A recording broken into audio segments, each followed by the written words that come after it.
আসসালামু আলাইকুম ওয়া রাহমাতুল্লাহি ওয়া বারাকাতুহু। প্রিয় বৃক্ষপ্রেমী ভাই ও বোনেরা, আমরা আপনাদের জন্য কিছু ফলসহ কিছু চারা সংগ্রহ করে আপনাদের জন্য একটা ভিডিও বানাচ্ছি।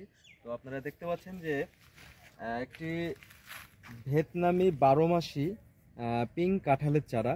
তো দেখতে পাচ্ছেন অনেক সুন্দর geo bag setup, ready setup এগুলো চারা। তো এগুলা গাছে দেখেন, প্রত্যেকটা গাছে আপনার ফলসহ চারা দেখতে পাচ্ছেন। অলরেডি এতদিন ভিডিও দেখাইছি যে ছোট ছোট ফল, আর এটা দেখেন অলরেডি ফলের মানে গুটি গুটি যে একটা কাটা কাটা ভাব চলে আসে, দেখতে পাচ্ছেন যে সেই ভাবটা অলরেডি চলে আসছে। এই ফলটা ইনশাল্লাহ টিকে যাবে। তো দেখতে পাচ্ছেন যে একটা দুইটা আর এখানে একটা আছে তিনটা। তো এগুলা তিনটা ফলের মধ্যে আপনার একটা ফল হয়তো বা টিকবে না, কিন্তু ওইটা ইনশাল্লাহ টিকে যাবে। তো দেখতে পাচ্ছেন যে এখানে আরও একটা চারা। তো এখানে প্রত্যেকটা গাছে দেখেন যে অনেকগুলা ফল টিকে গেছে অলরেডি। তো এই যে এদিকে দেখতে পাচ্ছেন যে আরেকটা চারা দেখেন, অনেকগুলা ফল, মোটামুটি 10 থেকে 15টা ফল এখানে আছে অলরেডি।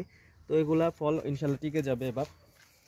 এখানে দেখেন আরও অনেকগুলা চারার মধ্যে সবগুলা চারাতে ইনশাল্লাহ ফল আছে। তো আপনারা এগুলা চারা যারা সংগ্রহ করতে চান, স্ক্রিনে যে গাছগুলো দেখতে পাচ্ছেন, এগুলা গাছ যারা সংগ্রহ করতে চান তারা আমাদের স্ক্রিনে দেওয়া নাম্বারে অবশ্যই আমাদের সাথে যোগাযোগ করে বাংলাদেশের 64 জেলাতে এগুলা চারা নিতে পারেন। আসসালামু আলাইকুম ওয়া রাহমাতুল্লাহ।